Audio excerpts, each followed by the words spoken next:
These homeowners are one of my first clients 3 years ago, and when we started this project, all we knew is that they wanted to turn their eco-desert into a garden that supported wildlife and was better for the planet. Over the last 3 years, we've reduced the lawn, we have planted a really dense community of native plants and tough cultivars that support wildlife, are better for the planet, and are supporting a great ecosystem all in their front and backyards. When the homeowners hired me, they knew they wanted 3 things. They wanted a bright, bold, colorful, wild jungle of a garden. They also wanted it to support wildlife in any way that it could. And they wanted it to be easy to care for. We delivered on all of it. I hear people say all the time that they don't have enough space to make a difference. And I want to tell you that's just not true. This narrow strip that couldn't be more than 8 inches wide was just dirt and gravel. Now it's planted with tough cultivars like ornamental onion, as well as some natives like nodding onion and prairie sundrops. And now it supports wildlife and is great for pollinators. Here's another great example of a tiny strip of soil that we've now created habitat. And not only is it habitat, these wild strawberries are native to Illinois, and they're a host plant, meaning they provide food for caterpillars that turn into beautiful butterflies and moths.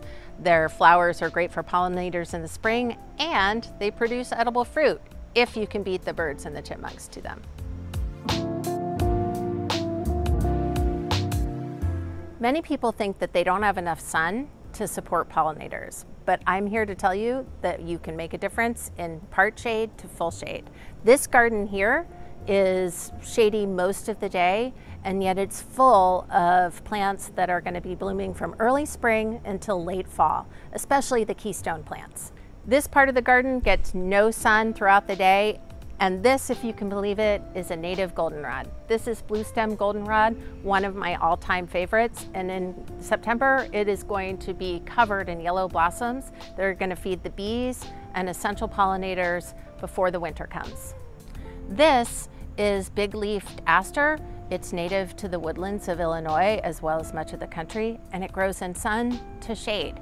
So you don't have to have a full sunny garden to plant incredible goldenrods and asters that are going to support pollinators like butterflies, bees, and amazing insects.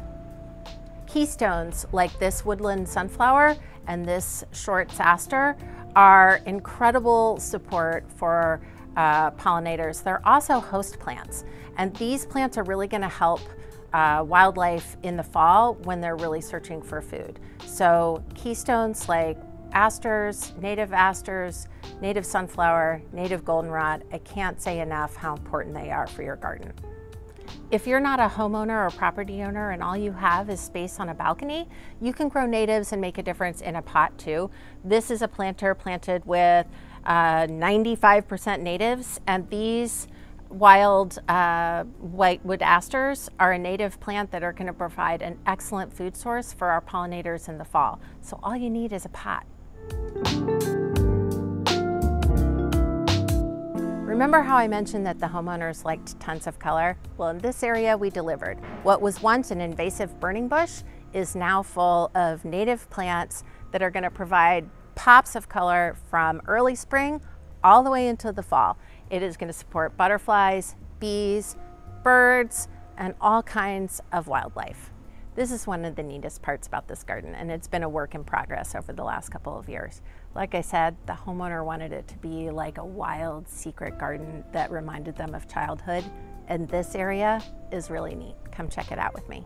The most important things about sustainable gardening is to let go of the idea that our gardens need to be perfect. We need to rethink pretty and embrace the idea that some gardens can be a little bit wild and really magical at the same time.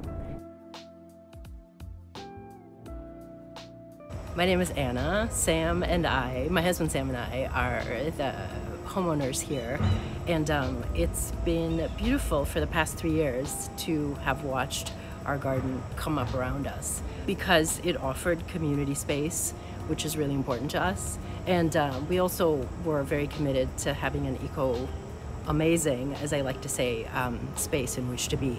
And so it was terrific to have partnered with Amanda at Sweetgrass Gardens to help us think through and plan the garden that we now have. So we've been working on it for the past 3 years, and so between the front and the back are just thrilled with what we have. It's a lush, beautiful, blooming space full of native plants, good for pollinators and the ecosystem.